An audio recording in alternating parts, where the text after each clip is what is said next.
तो चलिए स्टूडेंट्स, स्वागत है आप सभी का आपके अपने एजुकेशन बायर सिविल सर्विसेज यूट्यूब चैनल में। स्टूडेंट्स, एजुकेशन बायर आपकी परीक्षा 2026 और 27 को ध्यान में रखते हुए आपके साथ में यूपीएससी 2026 और 27 को लेकर के हमने आपके साथ में एक बैच स्टार्ट किया है। ये आज उस बैच की आप देखोगे मतलब कि ये पॉलिटी की आज तीसरी क्लासेस है। अब तक हमने आपसे 2 क्लासेस कंप्लीट कर ली हैं, जिसमें ख़ास तौर पर प्रेम्बल का पार्ट, जी हाँ, भारतीय संविधान की प्रस्तावना, और दूसरी क्लास में ये देखा था, पहली क्लास में हमने देखा था कुछ ऐसी शब्दावली और भारतीय संविधान की विकास यात्रा। जी हाँ, भारतीय संविधान की विकास यात्रा। अगर आपने वो दोनों वीडियो नहीं देखे हैं तो पहले देख लीजिएगा, और ये एकदम सीक्वेंस में फ्लुएंटली एकदम चीज़ें आपको हिंदी और इंग्लिश में दोनों में कवर करवाई जा रही हैं। स्टूडेंट्स, अगर चैनल को अभी तक सब्सक्राइब नहीं किया है कर लीजिएगा, वीडियो को लाइक कर दें, दोस्तों के साथ में शेयर कर दें। चलिए आइए आज की क्लासेस को स्टार्ट करते हैं। हम इस बैच के माध्यम से आपसे 2 क्लासेस प्रोवाइड करवा रहे हैं। एक है आपकी हिस्ट्री की क्लास, और हिस्ट्री में मॉडर्न हिस्ट्री की क्लास हम आपके साथ में डिस्कस कर रहे हैं, और पॉलिटी की क्लास। ठीक है, तो आज की क्लासेस में आइए देखते हैं। देखिए, इस क्लास का इम्पोर्टेंस और इस कोर्स का, इस आप देखोगे सीरीज़ का जो इम्पोर्टेंस महत्व है, अगर आप देखें तो प्रीलिम्स में यूपीएससी में पॉलिटी से 15 से 20 क्वेश्चन आपके बन जाते हैं। और न केवल यूपीएससी में, बल्कि आप अगर अन्य पीसीएस की तैयारी भी करते हैं या वनडे एग्ज़ाम की तैयारी करते हैं तो वहाँ पर भी आपको यहाँ से क्वेश्चन देखने के लिए मिलते हैं। हम आपके साथ में फुल ये कोर्स फ्री में आपको निःशुल्क में प्रोवाइड करवाएंगे, आपके साथ में डिस्कस करेंगे। इसमें हम polity, economy, geography, history, science and tech, ecology, environment, मतलब कि पूरा जीएस को कवर करने का प्रयास किया जाएगा। तो चलिए आइए देखते हैं आज की क्लासेस में। आज की क्लासेस में ये संविधान का आप देखोगे भाग नंबर कितना है। संविधान का भाग नंबर पहला आपको मिलेगा, और आर्टिकल अगर हम देखें, आर्टिकल 1 से 4 तक आपके साथ में डिस्कस किया जाएगा।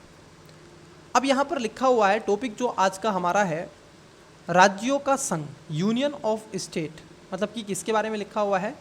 भारत क्या है? राज्यों का संघ है, यूनियन ऑफ स्टेट है। आपको हिंदी और इंग्लिश दोनों भाषाओं में जिस भी लैंग्वेज के आप स्टूडेंट्स हैं, आप आसानी से उस लैंग्वेज को पढ़ें। ठीक, मैं ख़ास तौर पर, जैसा कि हिंदी भाषा का ये बैच है, तो हम हिंदी को थोड़ा सा लेंगे। ठीक है, आप इंग्लिश वाले बच्चे हैं तो आप आसानी से पढ़ सकते हैं। चलिए देखिए, समझ जाऊंगा मैं हिंदी में, लेकिन आप पढ़ सकते हैं इंग्लिश में भी। ठीक है, देखिए, संवैधानिक उपबंध क्या है? भारतीय संविधान के भाग 1 और अनुच्छेद 4 से 1 से 4 तक भारतीय संघ एवं उसके राज्य क्षेत्र का वर्णन किया गया है। अब आपसे पूछा जाएगा कि भारतीय संविधान के किस भाग में संघ एवं उसके राज्य क्षेत्र का वर्णन किया गया है, तो आपका उत्तर आएगा कि संविधान के भाग नंबर 1 और आर्टिकल 1 से 4 तक चर्चा परिचर्चा की गई है। ठीक, इसके साथ साथ संविधान के अनुच्छेद 1 में जो कहा गया है वो क्या है, उसको ज़रा देखिएगा। इसमें कहा गया है कि संघ का नाम और उसके राज्य क्षेत्र के बारे में चर्चा की गई है, कि संघ का नाम। और अभी हाल ही में क्या हुआ था, आपको मालूम होगा 2023 के लास्ट में और 24 के स्टार्ट में, ठीक है, 2024 के स्टार्ट में आपने देखा होगा एक जंग छिड़ी थी भारत को राज्य के नाम को लेकर के। Bharat that is India, that is Bharat, sorry, India that is Bharat. अब देखो, जब आप इंग्लिश में पढ़ते हो तो articles 1 name and territory of the union, मतलब कि भारत क्या है, एक संघ राज्य क्षेत्र के नाम से इसको जाना जाता है। संविधान के अनुच्छेद 1 में निर्धारित किया गया है कि भारत अर्थात इंडिया राज्यों का संघ होगा, जिसमें भारत शब्द देश का नाम और संघ शब्द शासन प्रणाली के नाम को दर्शाता है। मतलब कि स्टूडेंट्स आप देखोगे article 1 of the constitution lays down that India, that is Bharat, shall be a union of state in which the word India doesn't the names of country and the word union so that system of government। ठीक, मतलब कि अगर आप देखें तो यहाँ पर जो संघ शब्द है वो जो वर्णन करता है वो शासन प्राणी को दर्शाने का प्रयास करता है। वहीं भारत जो शब्द है वो आपका देश के नाम को दर्शाने का प्रयास करता है। वहीं विषय उठता है राज्य और उसके राज्य क्षेत्र वे होंगे जो पहली अनुसूची में निर्दिष्ट होंगे। The state and the territories thereof shall be as specified in the first schedule। मतलब कि जो स्टेट कहाँ होंगे वो भारतीय संविधान की फर्स्ट शेड्यूल में आपको मिलेंगे। भारत के राज्य क्षेत्र में निम्नलिखित क्षेत्र समाविष्ट होंगे। अब देखो कौन कौन से मैंने आपके साथ में चर्चा किया था, जब मैंने संविधान सभा के बारे में आपको विस्तार से बताया था तो वहाँ पर कई ऐसे कै ख घ वाले क्षेत्रों में मैंने स्टेट्स को बांट करके बताया था। ठीक है, अगर आपने वो क्लास नहीं देखी है तो उसको देखिएगा। भारत के राज्य क्षेत्र निम्नलिखित समाविष्ट होंगे और उसमें कौन कौन से होंगे। पहला राज्यों के राज्य क्षेत्र होंगे। दूसरा पहली अनुसूची में निर्दिष्ट संघ राज्य क्षेत्र होंगे और इन सब के अलावा ऐसे अन्य राज्य क्षेत्र जो अर्जित किए जाएंगे। अब जरा बच्चे यहाँ पर समझना, एग्जाम्पल के तहत हम आपको समझाने का प्रयास करेंगे। देखो ये कह रहे हैं आपसे कि राज्य के क्षेत्र, जैसे मैं कहूँ आपसे मान लीजिए उत्तर प्रदेश है या मैं कहूँ आपसे कि मान लीजिए महाराष्ट्र है, तो ये क्या है, एक राज्य के क्षेत्र के रूप में आते हैं। पहली अनुसूची में निर्दिष्ट संघ राज्य क्षेत्र। अब देखो संघ राज्य क्षेत्र कौन से बच्चे, जैसे आप देखोगे दिल्ली है, पुडुचेरी है, ठीक है, लक्षद्वीप है, अंडमान एंड निकोबार है कि नहीं, जितने भी यूटीज आप देखते हैं, जम्मू एंड कश्मीर एंड लद्दाख है कि नहीं, बोलो, अरे बोलो हाँ। तो ये सब इसके अंतर्गत रखे जाएंगे जो आपकी बी के अंतर्गत रखा गया है। वहीं अगर हम देखें तीसरे में कहा गया है कि अन्य राज्य क्षेत्र जो अर्जित किए जाएंगे। ऐसे कौन से स्टेट होंगे जो अर्जित किए जाएंगे। आपको मालूम होगा 35वें संविधान संशोधन के माध्यम से भारत में, जिसको बोलते हैं सिक्किम, क्योंकि सिक्किम भारत का राज्य नहीं हुआ करता था, बल्कि इसको 35वें संविधान संशोधन के माध्यम से ऐड ऑन किया गया और 36वें संविधान संशोधन के माध्यम से 36 कॉन्स्टिट्यूशन अमेंडमेंट्स के अकॉर्डिंग इसको क्या कर लिया गया, भारत का एक राज्य के रूप में दर्जा दे दिया गया। ठीक है, तो ये कैसा था, अर्जित एक राज्य के रूप में इसको जाना जाता है। कई बार चाइना इस विवाद को उठा देता है, तो ये अर्जित राज्य जो होंगे वो आपके गांव में रखे जाएंगे। Such other territories as may be acquired the union territories specified in this first schedule and territories of states. Then next, वहीं अगर हम देखें यहाँ पर कुछ शब्द आपको दिख रहे होंगे, नोट करके यहाँ पर लिखा गया है, भारत को राज्यों का संघ कहा गया। अब जरा समझना, आपसे अगर पूछ ले भारत कैसा है, तो भारत राज्यों का संघ है। India is called A union of state because, क्यों है ऐसा, क्योंकि अमेरिका के विपरीत भारत राज्यों के मध्य किसी सौदेबाजी या समझौते का परिणाम नहीं है।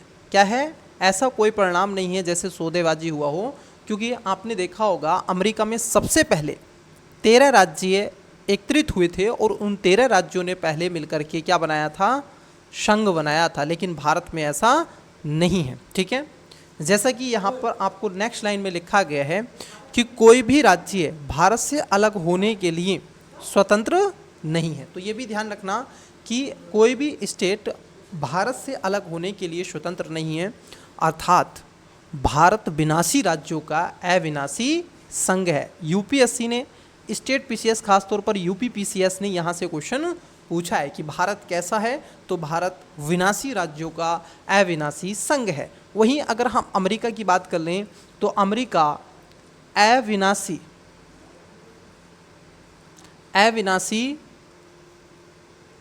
राज्यों का अविनाशी संघ है। तो ये भी थोड़ा सा ध्यान में रखना है, अमेरिका अविनाशी राज्यों का अविनाशी संघ है, परंतु भारत विनाशी राज्यों का अविनाशी संघ है। No state is free to secure from India indescribable union of perishable state. ठीक है, तो भारत क्या है, विनाशी राज्यों का अविनाशी संघ के रूप में जाना जाता है। वहीं अगर हम देखें, उल्लेखनीय है कि भारत में विभाजन के पश्चात केंद्र युक्त संघ व्यवस्था की स्थापना का उद्देश्य राजनीतिक एवं प्रशासनिक दृष्टिकोण को माना गया है। किसको माना गया है, राजनीतिक प्रशासनिक दृष्टिकोण को माना गया है जो स्थापना की गई है स्टेट की। It is noteworthy that after the partition in this India, the main objective of establishing a centralized federal system has been considered as political and administrative perspectives। तो इंडिया का कौन सा पर्सपेक्टिव है, वो प्रशासनिक, एडमिनिस्ट्रेटिव एंड पॉलिटिकल पर्सपेक्टिव से इसको जो केंद्रीय युक्त एक संघीय व्यवस्था को बनाया गया है। वही अगर हम देखें संविधान का अनुच्छेद 2, अब 2 क्या कहता है, एक तो हमने देखा भारत अर्थात राज्यों का एक संघ होगा जो विनाशी राज्यों का अविनाशी संघ के रूप में कहा गया है, और संघ की व्यवस्था को जो बनाया गया वो खास तौर पर उसका जो उद्देश्य रखा गया पर्सपेक्टिव ये था, एक तो एडमिनिस्ट्रेटिव और एक पॉलिटिकली। ठीक, अनुच्छेद आपका मिलता है 2, संविधान का आर्टिकल 2। अब ये देखो, जब भी किसी बाहरी राज्य को लेना है, किसी बाहरी राज्य को देना है, मतलब कि कहने का तात्पर्य यह है कि आप किसी दूसरे राज्य को दोगे अपना क्षेत्र या किसी अंतर्राष्ट्रीय सीमाओं में परिवर्तन, एक शब्द में इसको ध्यान रख सकते हो, तो आप कह सकते हैं कि अंतर्राष्ट्रीय, जरा समझना,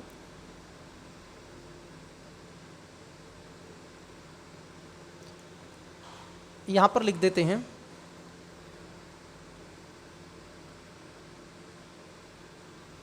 अंतर्राष्ट्रीय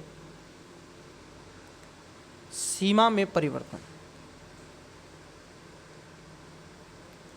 मतलब कि अगर जब भी आपको किसी क्षेत्र को देना है या फिर लेना है एक दूसरे देश के साथ में, तो ये आप संविधान का अनुच्छेद 2 पढ़ते हैं। जैसा कि भारत ने ऐसा किया भी बांग्लादेश के साथ में, आपने देखा होगा कई ऐसे क्षेत्र हमने लगभग 100 क्षेत्र ऐसे छोटे बड़े दिए थे बांग्लादेश को, और 50 क्षेत्र भारत को बांग्लादेश से मिले थे। तो संविधान का आर्टिकल क्या कहता है 2, नए राज्यों का प्रवेश या स्थापना संसद विधि द्वारा ऐसे निर्बंधों और शर्तों पर जो वह ठीक समझे संघ में नए राज्यों का प्रवेश या उनकी स्थापना कर सकती है। कहने का तात्पर्य यह है कि establishment of new state parliament में by law admit into the union, मतलब कि जो क्या कर सकती है, आपकी जो पार्लियामेंट है वो एस्टेब्लिश कर सकती है नए राज्य को, और establish new state on such term and condition it thinks fit. The parliament has 2 type of powers under article 2। मतलब कि यहाँ पर जो 2 तरह की पावर इसको दी गई है। अब कौन कौन सी संसद को 2 तरह की शक्तियाँ हैं, आइए उसके बारे में भी हम जान लेते हैं। प्रथम जो शक्ति यहाँ पर दी गई है वो कौन सी है, ज़रा उसको समझिएगा। देखिए, first power to admit now state into the union, and second the power to establish new state, the form released to the state which are already there। मतलब कि जो नए राज्य होंगे उनको संघ में शामिल करने की शक्ति है, किसको, आप देखोगे संसद को।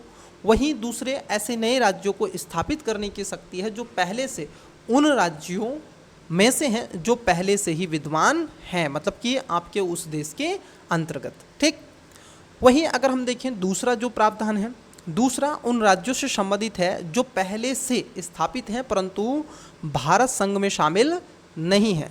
The second related to state which already establish but not included in the Indian union, मतलब कि वो इसमें शामिल नहीं थे, वो पहले से स्थापित हैं लेकिन भारत संघ में वो शामिल नहीं है, तो उनको शामिल भी क्या है आप देखोगे पार्लियामेंट कर सकती है। ये आर्टिकल 2 के अनुसार उसको शक्ति देके रखी हुई है।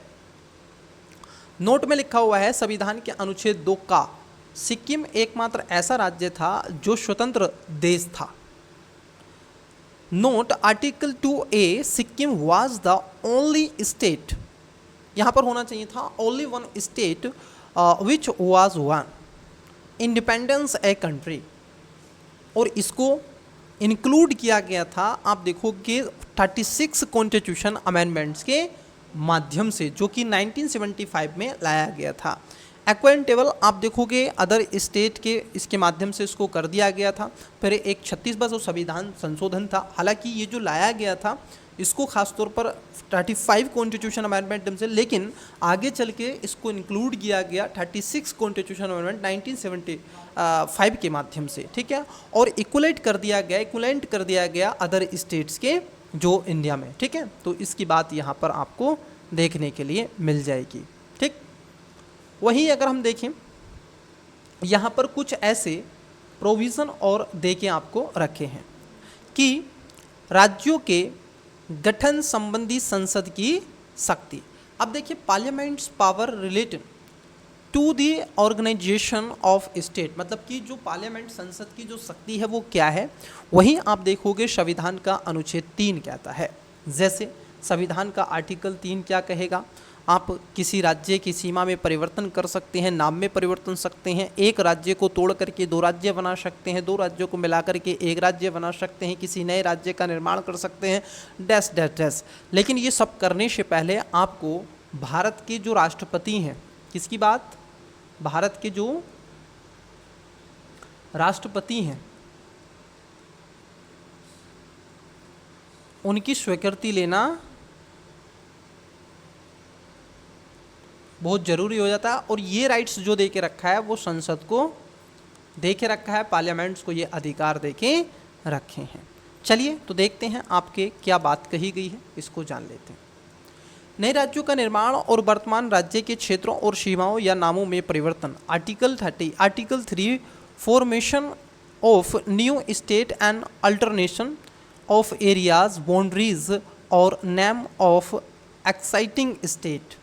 अब देखिए यहाँ पर जो ए जो पॉइंट में रखा गया है, अगर हम उसकी बात कर लें तो ये कह रहे हैं आपसे किसी राज्य में उस क्षेत्र को अलग कर दो या 2 से अधिक राज्यों को या राज्यों के भागों को मिलाकर किसी राज्य क्षेत्र को किसी राज्य के भाग से मिलाकर एक नए राज्य क्षेत्र का निर्माण कर सकती है। कहने का तात्पर्य यह है कि from a now state by separating from any state its territory और by uniting 2 or more state or parts of state or by uniting any territories to a part of any state, मतलब कि 2 राज्यों को अगर वो मिला ले तो 2 राज्यों को मिला करके वो क्या कर सकती है, कौन, संसद। इस बात को आप देखोगे एक राज्य का गठन कर सकती है। इसका एक बेस्ट उदाहरण आप कह सकते हो उत्तर प्रदेश। उत्तर प्रदेश को 3 भागों में बांटने का प्रयास किया जा रहा है। इसको पूर्वांचल उत्तर प्रदेश की बात हो रही है, ठीक है, जिसको अवध के नाम से, मध्य वाले को अवध के नाम से, और इधर जो पश्चिमी है इसको हरित प्रदेश के नाम से जानने का प्रयास किया जा रहा है। वहीं विषय उठता है आपका खेमे कह रहे हैं बी में, increase the area of state, मतलब कि राज्य की सीमा को क्या कर सकते हो, आप बढ़ा सकते हो। दूसरे में कह रहे हैं सी की subtract the area of state, मतलब कि उसको क्या कर सकते हैं, सबट्रैक्ट कर सकते हैं, उसको घटा सकते हैं। Alter the boundaries of a state, मतलब कि सीमाओं में, किसी राज्य की सीमाओं में आप परिवर्तन भी कर सकते हैं। Change the name of a state, मतलब कि राज्य के नाम में भी परिवर्तन किया जा सकता है। किसके माध्यम से, ये सारी शक्तियाँ आपकी किसको दे के रखी हैं, पार्लियामेंट को दे के रखी हैं संविधान के आर्टिकल 3 के अनुसार। वहीं अगर हम देखें मूल संविधान में इसका क्या प्रोविज़न है, मूल संविधान में इस अनुच्छेद के प्रावधान प्राय इतने थे कि आगे चलकर 5वें और 18वें संविधान संशोधन के माध्यम से कुछ बातों को इसमें जोड़ा गया था। कौन सा अमेंडमेंट था, एक तो आपका 5th अमेंडमेंट्स था और एक 18 कॉन्स्टिट्यूशन अमेंडमेंट था। इसके माध्यम से इसको creating things were added to it, मतलब कि इसमें और बातों को जोड़ने का प्रयास किया गया। आइए अब जान लेते हैं नेक्स्ट के बारे में, जो आपका 5th कॉन्स्टिट्यूशन अमेंडमेंट्स था। Through the 5th constitutional amendments 1955 a provision was added to seek the opinion of the state affected in the process of state formation under this two। मतलब कि आप देखोगे इसमें दो व्यवस्थाएं ऐसी देखें रखी हैं। जो 5th आपका कॉन्स्टिट्यूशनल अमेंडमेंट था 1955 में हुआ था, तो उसके माध्यम से राज्य की राय मांगने का प्रावधान बीच में जोड़ा गया था कि जिस राज्य की सीमाओं में आप परिवर्तन करोगे उसकी राज्य की भी राय मान ली जाए, उस राज्य की भी मांग को देखा जाए। लेकिन ये ध्यान रखना, ये जो मांग यहाँ पर बात शब्द कहा गया है मांग का, मतलब कि मैं कहूँ आपसे कि मानो बिहार का एक क्षेत्र है और बिहार आप जानते हो बिहार की सीमा लगती है नेपाल से, ठीक है, किससे लगती है? नेपाल से लगती है। अब मानो नेपाल को कुछ क्षेत्र देना हो और नेपाल का क्षेत्र कुछ लेना हो, तो उस कंडीशन में ऐसा नहीं होगा कि अगर बिहार ने कहा ये क्षेत्र देना है, सरकार को कहा, केंद्र सरकार सेंट्रल गवर्नमेंट को कहा, संघीय सरकार को कहा, तो संघीय सरकार पर ये बाध्यकारी नहीं होता है। ये ध्यान में आपको रखना है। अब देखिए यहाँ पर दो जो कंडीशन यहाँ पर बताई गई हैं, ठीक है, ऐसे दो खंड हैं। पहला, राष्ट्रपति की सिफारिश के बिना राज्य के गठन, नाम, सीमा में परिवर्तन से जुड़े विधेयक संसद में पेश नहीं किए जा सकेंगे। Bill relating to the formation, names और boundary alternation of a state can not be introduce in parliament without of recommendation of the president's and, और क्या रखा गया, मतलब कि बिना प्रेसिडेंस की अनुमति के आप उसको नहीं ला सकते। वहीं सेकंड जो इसमें रखा गया, राष्ट्रपति प्रभावित होने वाले राज्य के विधानमंडलों को ऐसे विधेयक भेजकर उन्हें उन पर उनकी राय देने के लिए निश्चित समय दिया जाएगा। मतलब कि वो टाइम एक तरीके से डेफिनेट टाइम दिया जाएगा, गिव देयर ऑपोजिशन, मतलब कि जो अपनी ओपिनियन जो 3-1 आप क्या कर सकते हैं, आपको क्या लगता है क्या परिवर्तन किया जाना चाहिए सीमा में या नहीं किया जाना चाहिए, उसको लेकर के राष्ट्रपति यहाँ पर उनकी पावर्स देके रखी हैं, ठीक, बिना उसके नहीं कर सकते। इसको लेकर के हमने ये देखा आपका 5th शेड्यूल। अब आता है एक्ट कॉन्स्टिट्यूशन अमेंडमेंट, मतलब कि कौन सा, 18, द 18 कॉन्स्टिट्यूशन अमेंडमेंट्स। अब देखिए इसमें क्या कहा गया है, इसमें कहा गया है जो आपका एडमिनिस्ट्रेशन किया गया took place in 1963, then Punjab was to be divided into the state of Haryana and union territory of Chandigarh. मतलब कि 18वां जब संविधान संशोधन हुआ था तो पंजाब को विभाजित करके हरियाणा राज्य और चंडीगढ़ संघ शासित क्षेत्र का क्या हुआ था, आप देखोगे निर्माण हुआ था। कब हुआ था? ये 1966 में हुआ था। आपसे पूछा जाएगा, एक लिस्ट आती है कि राज्यों का निर्माण, जैसे 1960 में किसका हुआ था, क्या आपको मालूम है?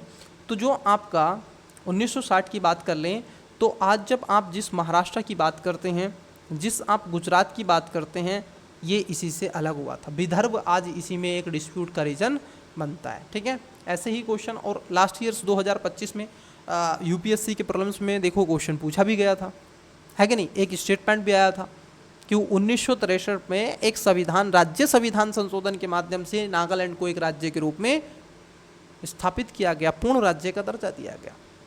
अरुणाचल प्रदेश की राजधानी का नाम वहाँ के किले पर आधारित है और 2 नेशनल पार्कों पर आधारित है। ऐसा कुछ कोई स्टेटमेंट आए थे कि नहीं? अरे बोलो हाँ। तो उससे रिलेटेड चीज़ें आपको देखने के लिए मिलती हैं।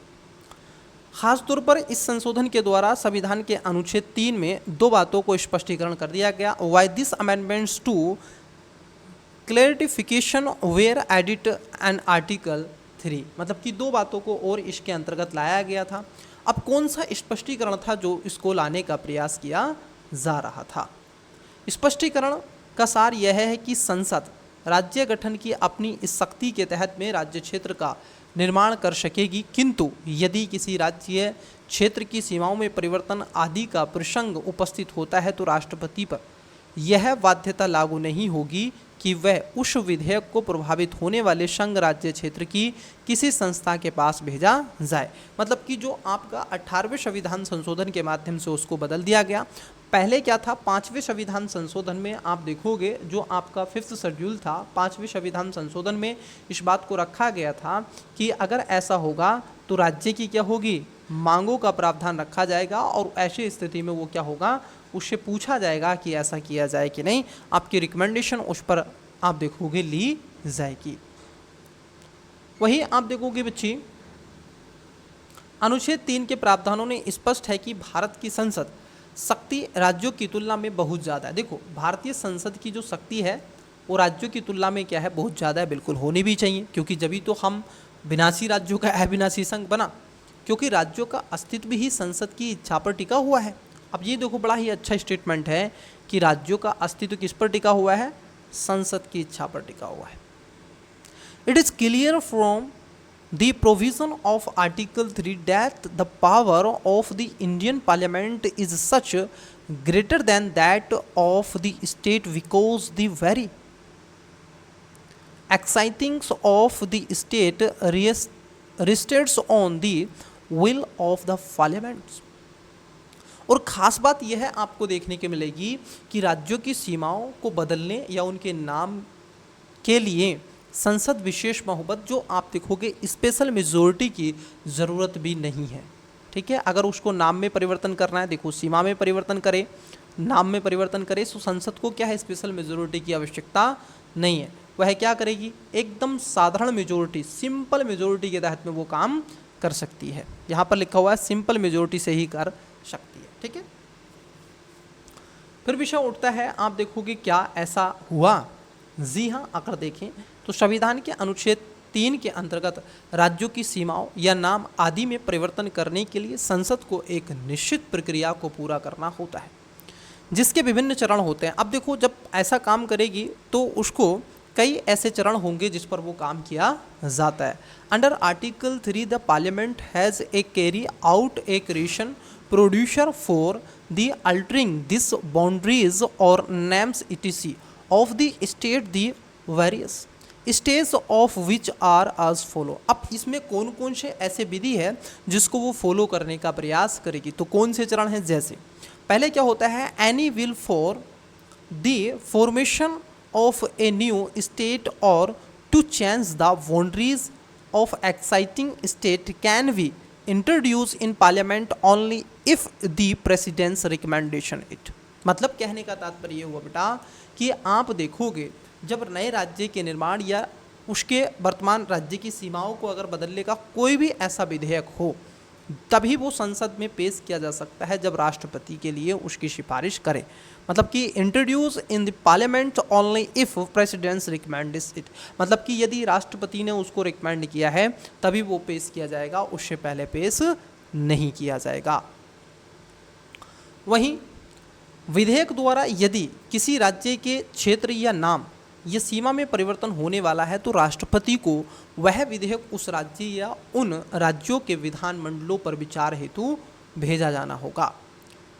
इफ द एरिया नेम और boundary of state is going to be changes by the bill, then the president's will have to send that bill to that state और the legislature of this state for consideration. मतलब कि वो जो होगा, जब विधेयक लाया जाएगा, बिल लाया जाएगा, तो उस बिल को उस राज्य, जिस राज्य की नाम में या सीमा में परिवर्तन हो रहा है, बाउंड्री को बढ़ा रहे हैं, बटा रहे हैं, ठीक है, तो उसको भी उसको भेजा जाएगा।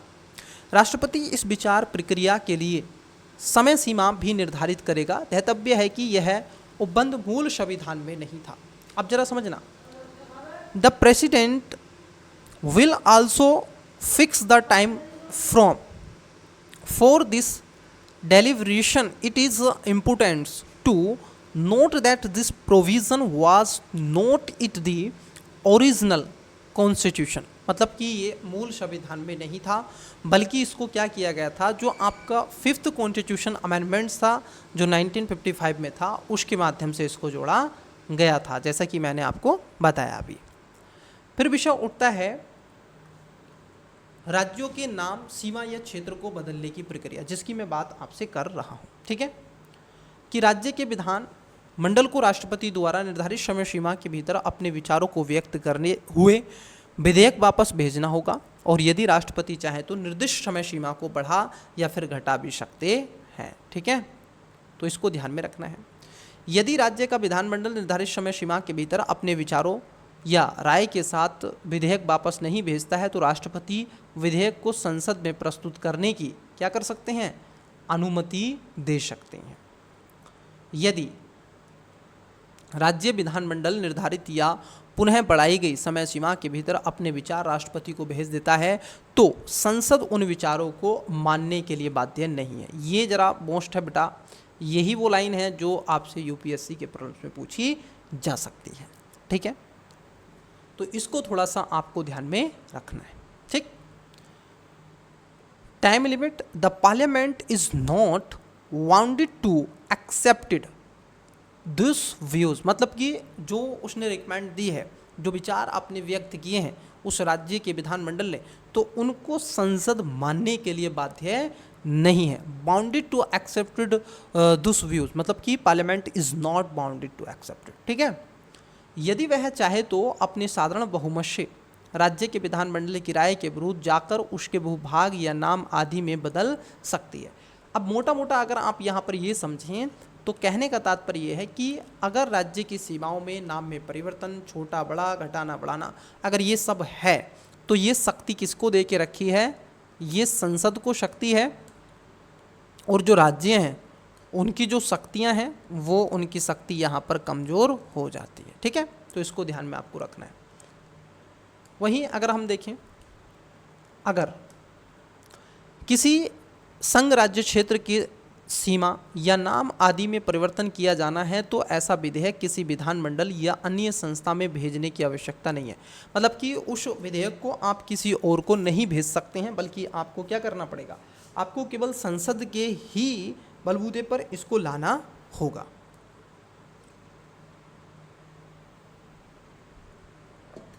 ठीक, संसद अपनी इच्छा से ऐसा कदम उठा सकती है, वो कोई प्रेशराइज नहीं होगी, ठीक है। Parliament can taken such a setup at will, मतलब कि वो उसकी इच्छा पर डिपेंड करता है।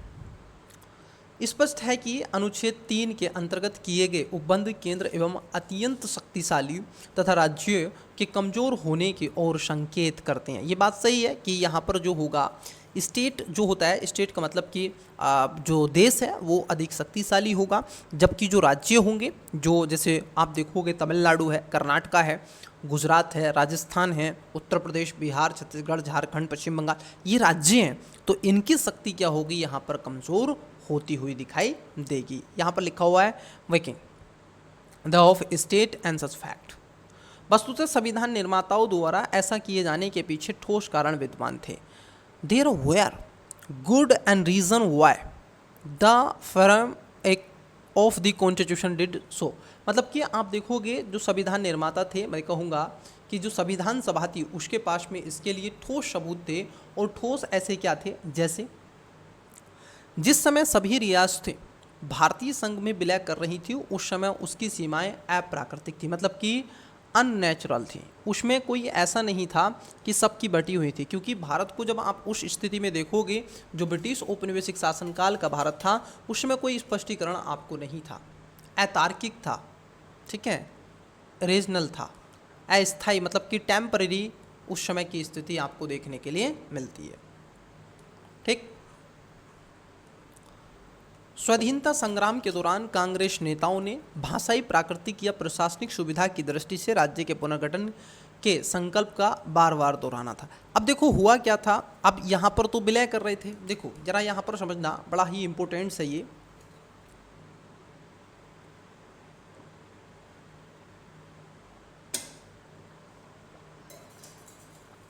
देखिए एक तरफ क्या हो रहा है, एक तरफ संविधान के आर्टिकल जो आपका अनुच्छेद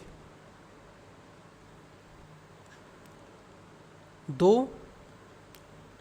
और अनुच्छेद 3 ये क्या कर रहे हैं, ये राज्यों का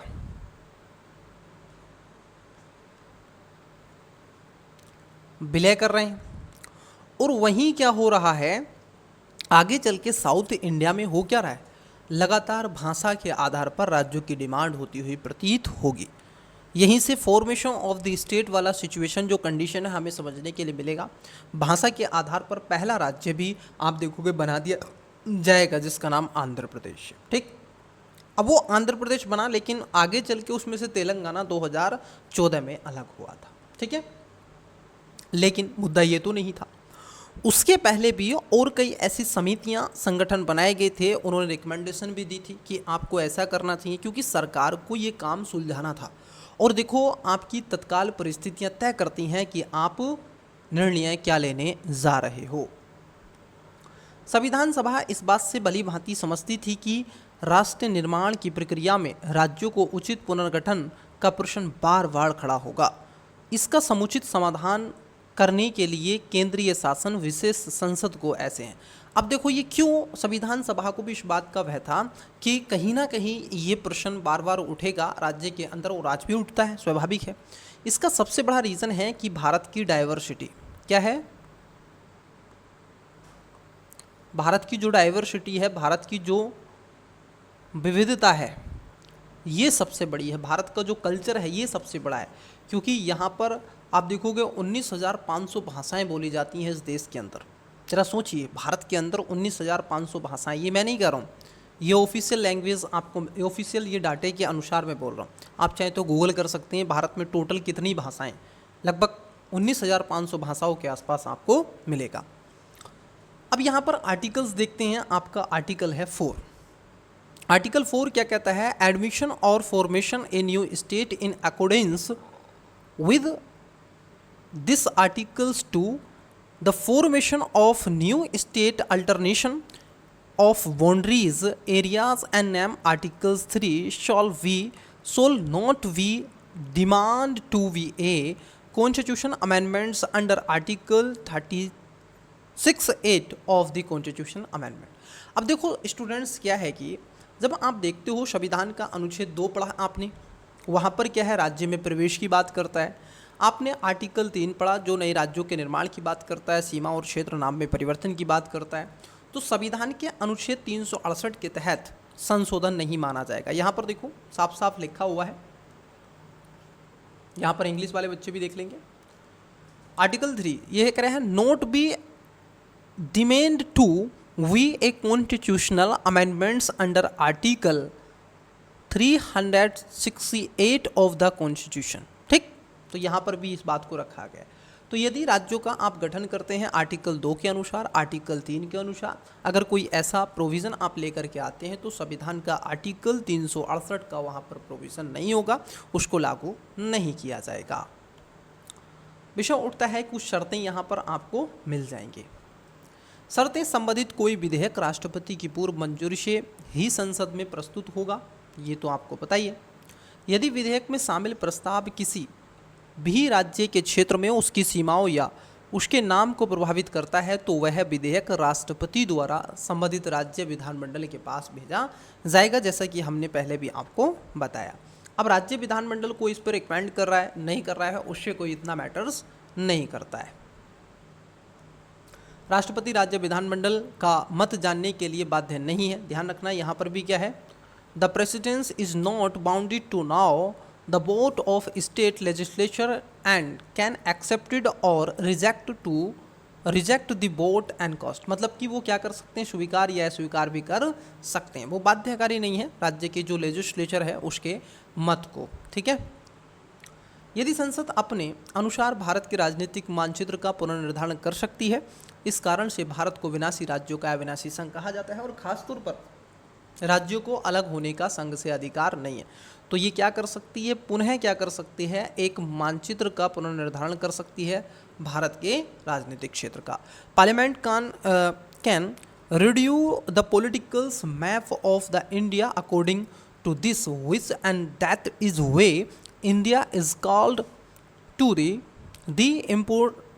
इम्पर्शिबल union of perishable and kingdoms. मतलब कि वो क्या कर सकती है, उसका पुनर्निर्धारण कर सकती है, और राज्य को आपने देखा ही है जो विनाशी राज्यों का अविनाशी संघ कहा जाता है। ठीक, चलिए उसके बाद आप देखोगे स्वतंत्रता प्राप्त भारत को हो गई थी और सारी चीज़ें चली रही थी, क्योंकि स्वतंत्रता प्राप्ति के पश्चात आप देखोगे पूर्व भारतीय राज्य क्षेत्र में दो वर्गों में विभक्त था।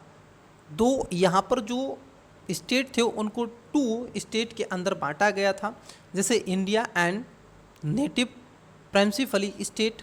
The British India had 9 province and about 552 native principalities and कितने थे 549 अर्लीज ज्वाइंटेड इन इंडिया। अब देखो जरा समझना, टोटल जो यहाँ पर रखे गए थे, ऐसे भारत में ब्रिटिश प्रांतों में भारत में 9 प्रांत थे। लगभग उसमें जो देसी रियासतें हुआ करती थी वो 552 थी।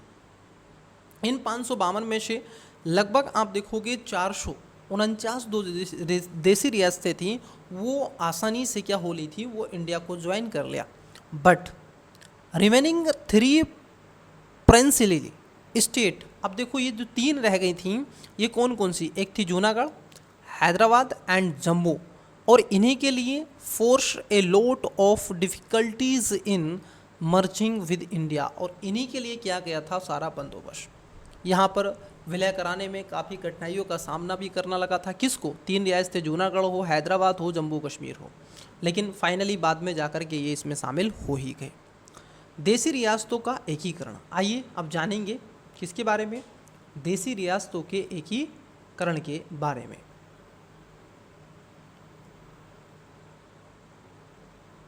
ठीक है, क्या जानेंगे, देसी रियासतों के एकीकरण के बारे में जानते हैं। ओके, आई होप कि आपको दिख रहा होगा। चलिए, अब देसी रियासतों का एकीकरण क्यों जरूरी है, क्योंकि बहुत जरूरी है। Integration of the Indian state, विभाजन के उपरांत भारत व पाकिस्तान नाम से 2 पृथक आप देखोगे राज्यों का क्या होता है, निर्माण हुआ। देसी रियासतों को 3 विकल्प दे दिए गए। देखो राज्य कितने बने थे, 2 बने थे, लेकिन जो देसी रियासतें थी उनके सामने विकल्प कितने थे, आपके 3 विकल्प थे। पहला विकल्प था कि वो क्या करें, भारत में ही सम्मिलित हो, भारत में ही रहें। दूसरा विकल्प था कि पाकिस्तान में चले जाएं, और तीसरा था वो स्वतंत्र रहें। अब ये जो स्वतंत्र था, इसमें अगर हम देखें तो ब्रिटिश जो प्रांत था उसमें शामिल आपको होना था। ठीक है, तो इसको ध्यान में आपको रखना है। 3 विकल्प इन्होंने दिए थे। कितने दिए थे, 3 विकल्प इन्होंने दिए थे। चलिए, अब देखो जो आपकी 3 देसी रियासतें थीं, जिसको जूनागढ़, हैदराबाद और Jammu and Kashmir were merged a later by signing political, आप देखोगे एक्शन यहाँ पर लिया गया था, एक तरीके से प्लेविस्टिक जो आपका पुलिस एक्शन था, ऑपरेशन पोलो चलाया गया था, तो तब इसको इसमें क्या कर दिया गया था, रिस्पेक्टिवली इसको मर्ज कर दिया गया था। तो कई बार आपसे पूछा जा सकता है कि ऑपरेशन जो आपका पोलो है वो किससे संबंधित है। तो देखो हुआ क्या था, जो जूनागढ़ था यहाँ पर भी जनमत संग्रह की बात हो रही थी। यहाँ का जो राजा था, जूनागढ़ था, वो चाहता था कि मैं पाकिस्तान में चला जाऊँ, और जूनागढ़ आपको कच्छ वाले क्षेत्र गुजरात में देखने के लिए मिलेगा, लेकिन वो तो भारत का क्षेत्र था। तो भारत में क्या किया गया था, अब यहाँ पर जनमत संग्रह किया जाना था, ताकि जनमत संग्रह के माध्यम से जहाँ पर जो जनता रहना चाहती है वो वहाँ पर रहे। अब जनता के अनुसार उसमें क्या था, निर्णय लेना था। राजा तो निर्णय ले रहा था पाकिस्तान का, तो इसलिए जब वहाँ पर था, छड़ी की नीति पटेल जी के साथ द्वारा चलवाई गई थी, तो वो छोड़ छाड़ के भाग गया था। वही हैदराबाद के निज़ाम थे, तो उनके लिए आप देखोगे मिशन पोलो चलाया ही गया था, उसमें कोई दुरागर नहीं है। आगे चलकर जम्मू कश्मीर भी, इसने भी विलय पत्र हुआ, और ये खास तौर पर जम्मू कश्मीर जो है आपका 2019 में एक सीए अमेंडमेंट लाया गया, और फिर इसको 2 भागों में विभाजित कर दिया गया। एक बनाया गया जम्मू एंड कश्मीर, और एक बनाया एलडी बोले तो लद्दाख। ठीक है, ये दोनों यूटीज बना दिए गए।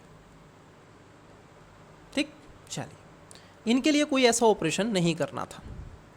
फिर विषय उठता है आपका मूल संविधान। 1949 में भारत संघ के राज्यों का वर्गीकरण, classification of state of the union of India in the original constitution 1949। ठीक है, आइए तो देखो, जब 1949 के मूल संविधान को अगर हम देखें तो उस समय के भारत को देखें तो संपूर्ण राज्य क्षेत्र को 4 वर्गों में विभाजित किया गया था। कब? 1949 में। कितने? Divided into 4 types states. जैसे स्टेट का पार्ट ए था, बी था, सी था और डी था, मतलब कि का खा गया है, इसमें इसको बांटा गया था। अब विषय उठता है कि सर कौन कौन से भाग थे और कौन कौन से पार्ट उसमें शामिल नहीं थे। तो ये स्क्रीन पर आपको दिख रहा है, भारतीय संघ दिख रहे हैं, ठीक। फिर उसके बाद यहाँ पर भाग जो ए, जिसको हम का कह सकते हैं, तो उसमें जो शब्द कहा गया है कि ये राज्य वे क्षेत्र होंगे जिन्हें 1935 के भारत शासन अधिनियम में प्राप्त कहा गया, मतलब कि प्रांत कहा गया। जब 1935 का भारत शासन अधिनियम आया था तो उस समय कुछ ऐसे राज्य क्षेत्र भी रहे होंगे ना जिनको प्रांत कहा गया था, अर्थात ब्रिटिश भारत में जहां गवर्नर का शासन हुआ करता था उसकी बात यहां पर की गई है का में। दूसरे में कह रहे हैं कि वे आकार की देसी रियासतों को रखा गया, जो हैदराबाद, मैसूर, एक तरीके से बड़े आकार की जो भी होंगी वो उनको बी में रखा गया। सी की अगर हम बात कर लें तो सी में ब्रिटिश भारत के कुछ ऐसे आयुक्त के शासन और कुछ शाही शासन वाले ऐसी छोटी रियासतों को इसमें रखने का प्रयास किया गया। और घ में क्या था, ये जो मांजरा था, अगर हम देखें घ का, तो ये था कि इसका निर्माण विदेशों से अर्जित राज्य क्षेत्र, मतलब कि एक्वायर्ड टेरिटरीज के लिए किया गया था और आरंभ में अंडमान निकोबार द्वीप समूह और उसकी भौगोलिक सांस्कृतिक स्थिति के कारण इसमें सम्मिलित किया गया। अर्जित से अभिप्राय यहाँ पर है अंतर्राष्ट्रीय विधि द्वारा मान्यता प्राप्त किसी विधि के अनुसार अर्जित करना। ऐसा नहीं है कि चले गए लाठी लेकर के और बस अटैक कर दिया और अटैक करने के पश्चात अपने क्षेत्र को, मतलब कि अपने क्षेत्र में दूसरे को मिला लिया, या फिर तो असला बारूद लेकर चले गए। तो यहाँ पर ये नहीं होगा, बल्कि अंतर्राष्ट्रीय विधि और नियम, मान्यताओं, विधानों के माध्यम से चीज़ें की जाएंगी। ये बात यहाँ पर रखी गई। अब देखें कौन कौन से ऐसे राज्य थे। जैसे का में कौन कौन से राज्य थे बच्चे? का में देखो खासतौर पर असम, बिहार, मुंबई, मध्य प्रांत, मद्रास, उड़ीसा, पंजाब प्रांत, संयुक्त प्रांत और ख़ासतौर पर पश्चिम बंगाल का क्षेत्र रखा गया कै में, जो कि ब्रिटिश का यहाँ पर उपनिवेश था, ठीक। बी की बात कर लें तो बी में खासतौर पर क्या है, अगर हम देखें हैदराबाद, जम्मू कश्मीर, मध्य प्रांत, मैसूर, पटियाला, पूर्वी पंजाब, राजस्थान, सौराष्ट्र, त्रावणकोर, कोचीन और विंध्यन प्रदेश की बात यहाँ पर दिखाई देती है, ठीक है। किसकी बात? विंध्यन प्रदेश की बात होती है। वहीं अगर सी की बात कर लें, मतलब कि गै की अगर हम बात कर लें तो अजमेर, भोपाल, बिलासपुर, कूच बिहार, कुर्ग, दिल्ली, हिमाचल प्रदेश, कच्छ, मणिपुर, त्रिपुरा ये रखे गए। और डैमे जो आपका है वो अंडमान और निकोबार द्वीप समूह को रखा गया था। फिर विषय उठता है कि 1953 में, अब देखो क्योंकि डिमांड लगातार भारत के अंदर आपको प्रचलित आग दिखाई देगी, पुट्टू श्री रामलजू आप देखोगे कर्नाटक जो आपका आंध्र प्रदेश में अनशन करते हैं और महात्मा गांधी जी से वो इंस्पायर थे, तो उसको भी थोड़ा ध्यान में रखना।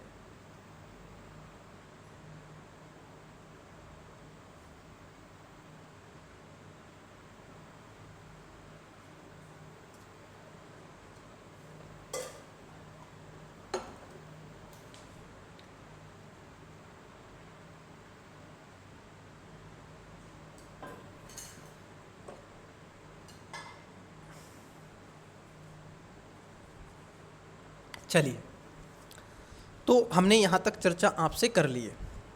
अब भी से उठता है आपका कि सर ये तो विलय कर लिए, जम्मू कश्मीर भी मिल गया, आपका जूनागढ़ भी मिल गया, हैदराबाद के निज़ाम भी ऑपरेशन पोलो चलाया गया, उसको भी मर्ज कर दिया गया, फाइनली सारी चीज़ें हो गई।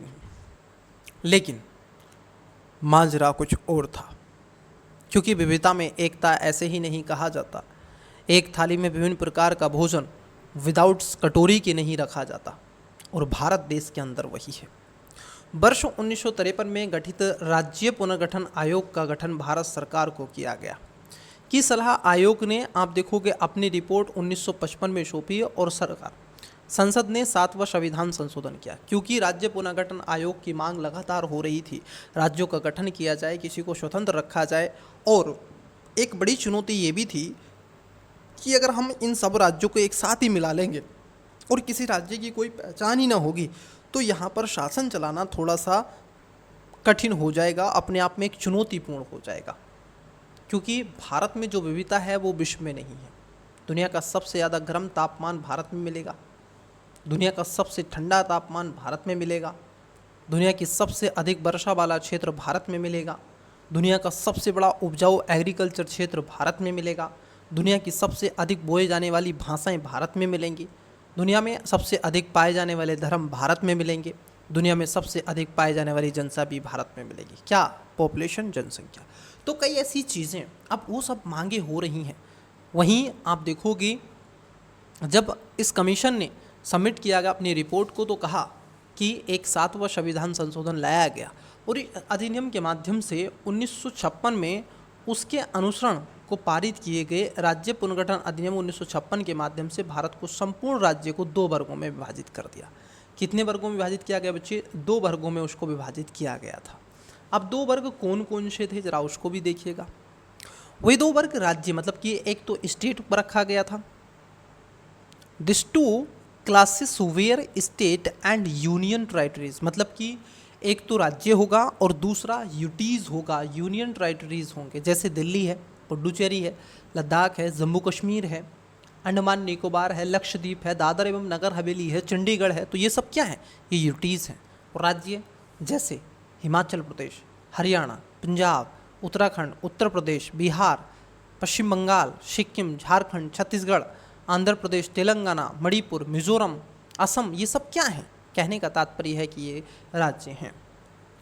संघ राज्य क्षेत्र में आमतौर पर वही राज्य शामिल होंगे जो भाग घ और भाग ड, मतलब कि घ और ग में शामिल थे, जैसे कि हिमाचल प्रदेश, मणिपुर, त्रिपुरा, अंडमान निकोबार द्वीप समूह आदि।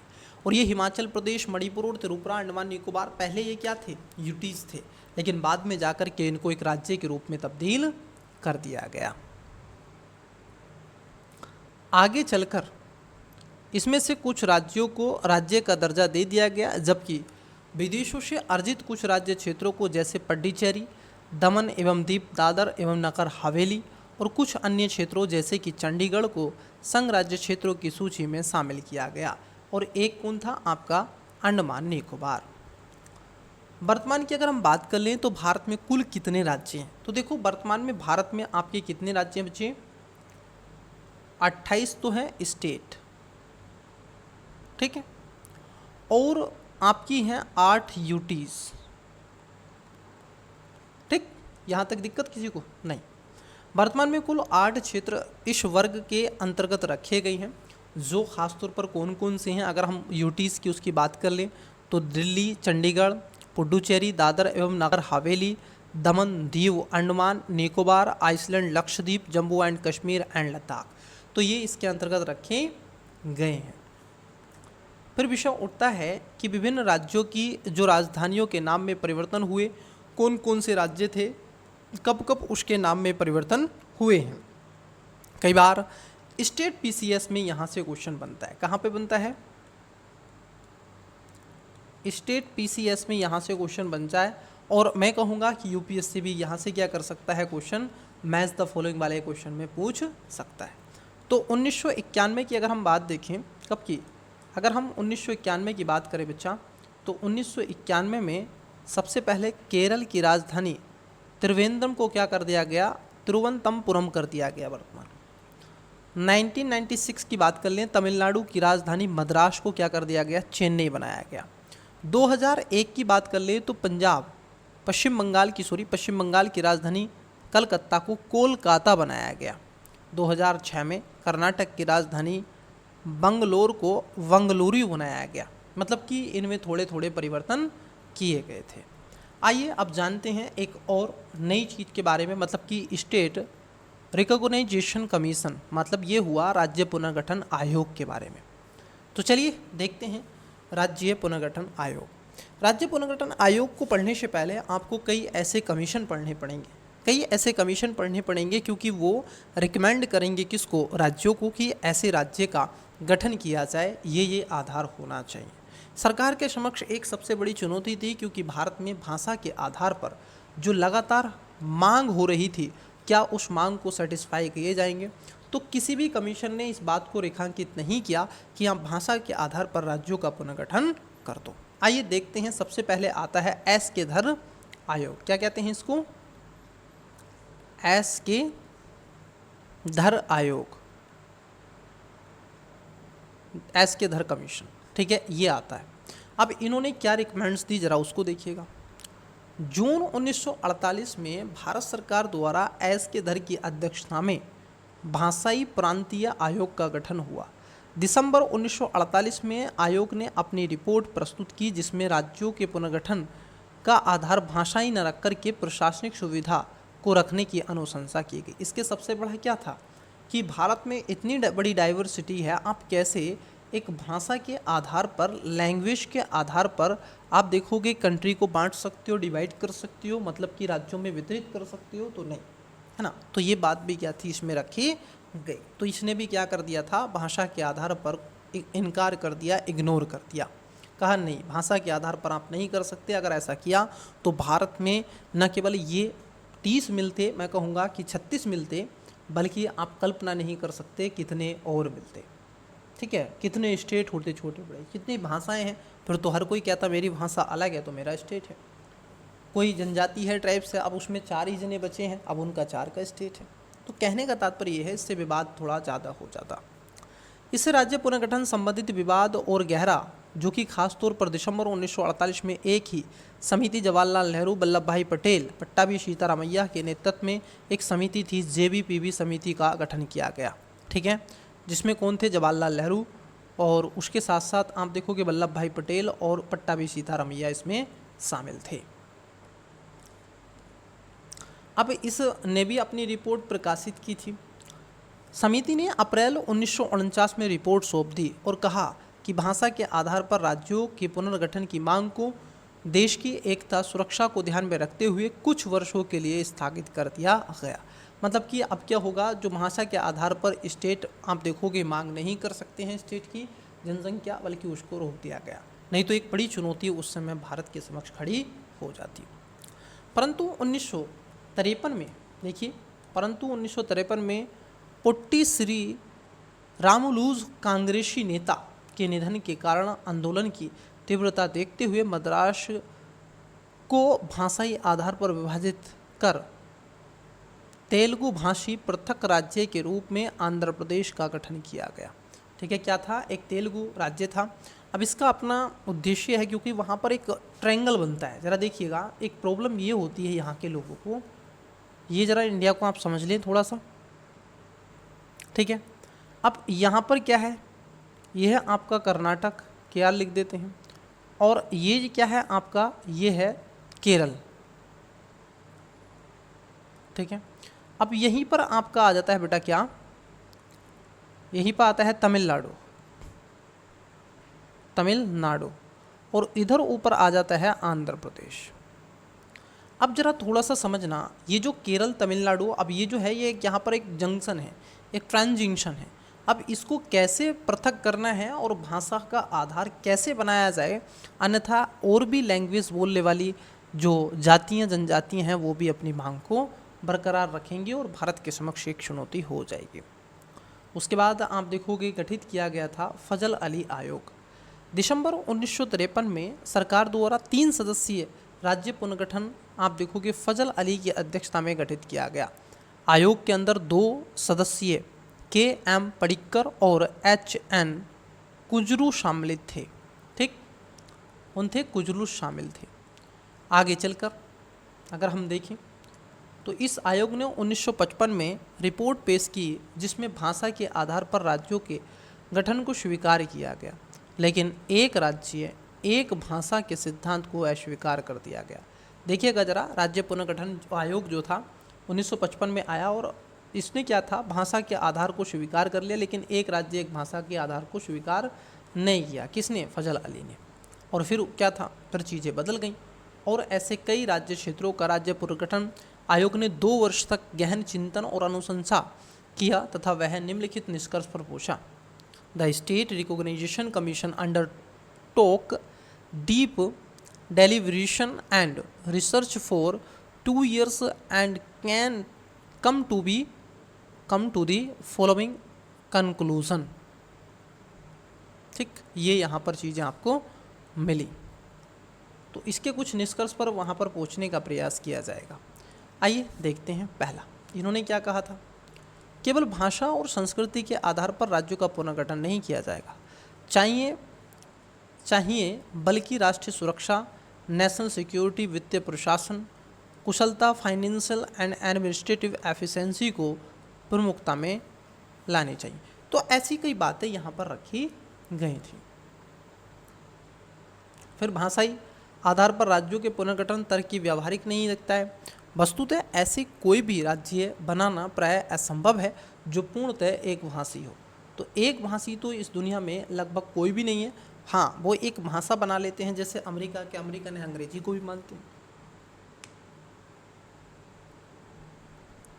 तो यहाँ पर थोड़ा सा आपको अंतर दिखाई देगा। तो इन्होंने क्या कहा था, एक भाषा एक राज्य की बात को नकार दिया था।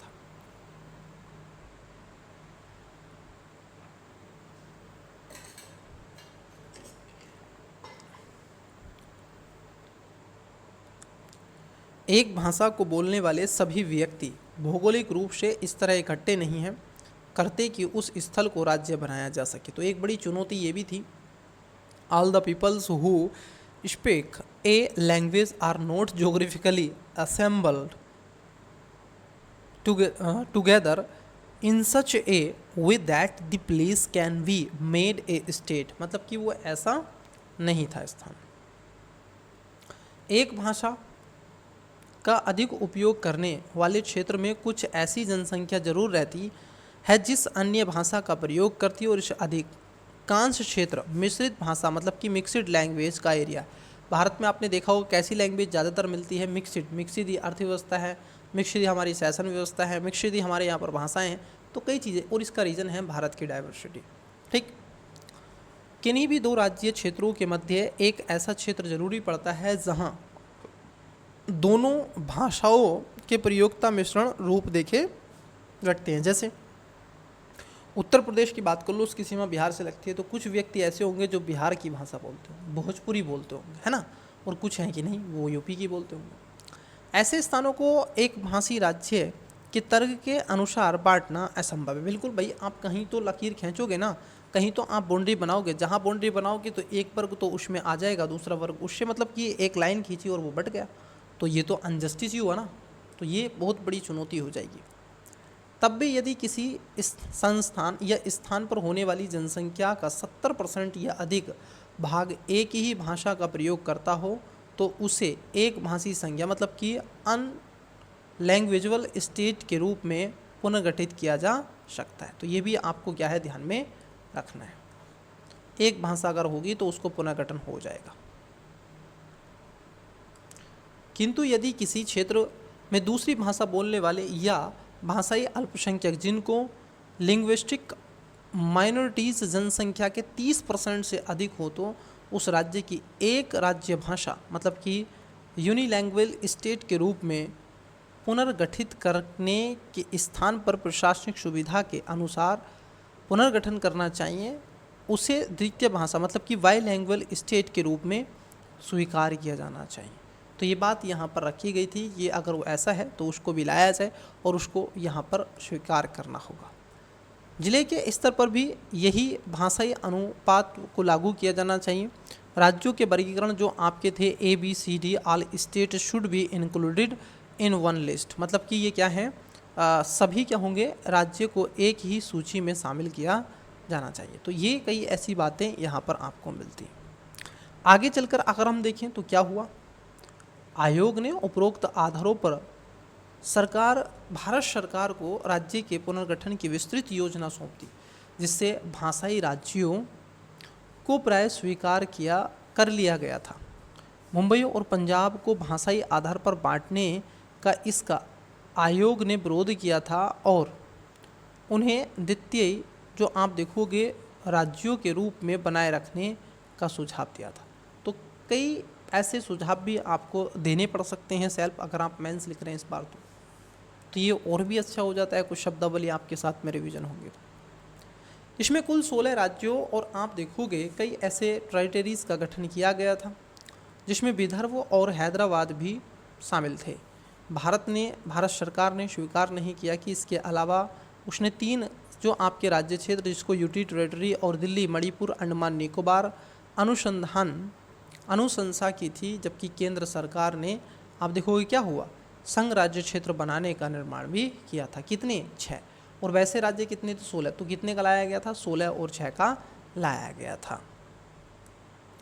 आयोग को एक प्रमुख चिंता यह थी कि भाषाई राज्यों का निर्माण के बाद सभी राज्यों में जो भाषाई अल्पसंख्यक मतलब कि लैंग्विस्टिक माइनॉरिटीज़ होंगे, उनके अधिकारियों की सुरक्षा कैसे होगी कि नहीं, उनके अधिकारों की जो सुरक्षा है वो कैसे होगी, ये बात थी।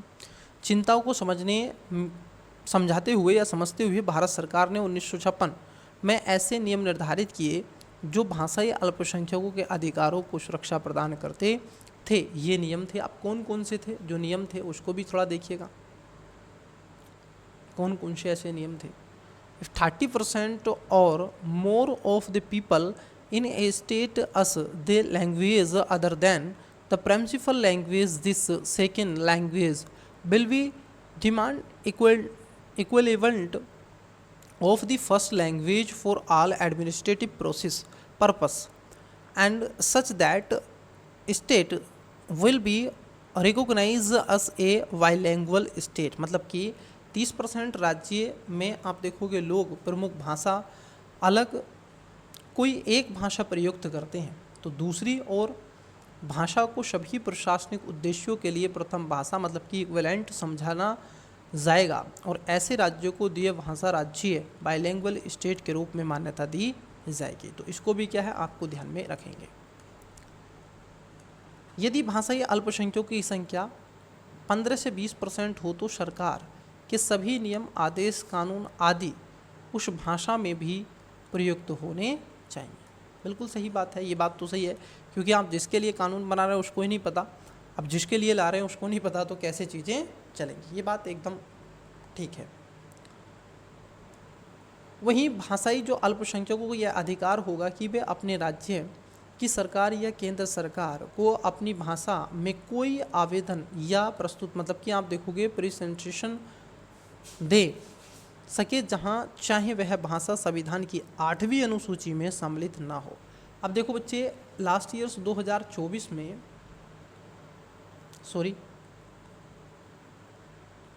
कब किया गया था, 2024 का जो प्रीलिम्स था, आपने याद है कुछ, उसमें एक क्वेश्चन पूछा गया था भाषा दे करके, तो मैंने आपको पहले ही बताया था बोर्ड मास याद कर लो, बोडो, डोंगरी, मैथिली, असमिया, संथाली, याद कर लो इसको, ठीक है। तो ये अमेंडमेंट से मैंने आपको बताया था, तो अब क्या है जरा उसको जरा समझिएगा। 7वां एक संविधान संशोधन हुआ 1956 में। कहा गया है कि 1 नवंबर 1956 को 14 राज्यों और 6 राज्य केंद्र शासित प्रदेशों का गठन किया जाएगा। तो 14 राज्य बने 1956 को, 1 नवंबर 1956 को, और 6 आप देखोगे केंद्र शासित प्रदेश बनाए गए। राज्य पुनर्गठन की बात अगर हम यहाँ पर कर रहे हैं तो जम्मू और कश्मीर आप देखोगे पुनर्गठन विधेयक 2019 राज्यसभा और लोकसभा में क्रमशः 5 अगस्त और 16 अगस्त 2019 को मंजूरी मिलने के बाद जम्मू और कश्मीर राज्य को 2 केंद्र शासित प्रदेश आप देखो जम्मू एंड कश्मीर और लद्दाख में गठित करने का प्रावधान किया गया। यह व्यवस्था 31 अक्टूबर 2019 से लागू हो गई। अंत इसके बाद वर्तमान में राज्यों की कुल संख्या 28 है। मतलब कि ये देखने को मिला कोई ऐसा खास परिवर्तन नहीं। उसके बाद 100वां संविधान संशोधन किया गया था। भारत और बांग्लादेश के मध्य ऐतिहासिक भूमिका के समझौते हैं historical land and boundaries agreement between India and Bangladesh. तो अगर हम देखें 100वें संविधान संशोधन की बात कर ले जो 2015 द्वारा कुछ भूभाग पर बांग्लादेश तथा आप देखोगे बांग्लादेश के कुछ भूभाग पर भारत का अधिकार स्वीकार कर लिया गया। तो ये चीज़ें भी आपको यहाँ पर देखने के लिए मिलेंगे। फिर विषय उठता है कि बांग्लादेश की बात हो रही है तो इस समझौते के तहत में 111 विदेशी राज्य क्षेत्र मतलब कि आप देखोगे इंसेप्सिस को बांग्लादेश को हस्तांतरित कर दिया गया, जबकि इसके बदले में 51 विदेशी अंशतः ऐसे क्षेत्रों को भारत को हस्तांतरित कर दिया गया। कहाँ से? पाकिस्तान से। फिर विषय उठता है आपका कि भारत और बांग्लादेश के बीच लगभग 4096 किलोमीटर लंबी सीमा लगती है, जहां पर कुछ भूभाग सीमा विवाद का कारण बन रहे थे। इस समझौते के अधिकार में अदालत बदली कर सीमा विवाद ख़ास तौर पर आप देखोगे हल प्राप्त हुआ। तो ये कई चीज़ें एक साथ होच पोच दिखाई देती हैं। बट स्टूडेंट्स अब यहाँ पर आ जाते हैं कुछ आपके क्वेश्चन। तो आपसे क्वेश्चन पूछे जाएंगे, तो मैं क्या करूँगा इस क्लासेस में, तो क्वेश्चन मैं नहीं करवाऊँगा, ठीक है, राइट। हम जो क्वेश्चन करेंगे ना, आप चाहे तो इसका आंसर आप ले सकते हैं, इसका आंसर दे सकते हैं। हम जो क्वेश्चन करेंगे, क्वेश्चन हमारे जो होंगे बच्चे, मैंने सोचा है कि क्यों ना हम जो आपका पार्ट 1 है, जैसे प्रेम्बल है, उसके साथ साथ यूटीज़ हैं, सेंट्रल स्टेट एंड यूटीज़ हो गए, और भी जैसे सिटीजनशिप है, तो उन पर मैं क्या करूँगा, सबके जितने भी एमसीक्यू बनेंगे 100, 200, 300, 400, उन सब एमसीक्यू को एक साथ कंपाइल में हम आपके साथ में डिस्कस कर देंगे। तो यदि स्टूडेंट्स आपको भी क्वेश्चन विजिबल हो रहा है तो बताइएगा। क्वेश्चन मैं पढ़ देता हूँ। क्वेश्चन क्या, हिंदी इंग्लिश में दोनों में पढ़ेंगे। ये कह रहे हैं, नीचे दिए गए राज्यों को भारत संघ के संपूर्ण राज्य का दर्जा प्राप्त होना का सही अनुक्रमण क्या है। अब देखो, जो राज्य का दर्जा प्राप्त हो, सबसे पहले कौन, फिर सबसे बाद में कौन, ठीक है। तो इसको सिक्किम, अरुणाचल प्रदेश, नागालैंड, नागालैंड हरियाणा, सिक्किम अरुणाचल प्रदेश, सिक्किम हरियाणा, नागालैंड अरुणाचल प्रदेश, और नागालैंड अरुणाचल प्रदेश, सिक्किम हरियाणा। देखिए, मैं इंग्लिश में भी पढ़ देता हूँ। What is the correct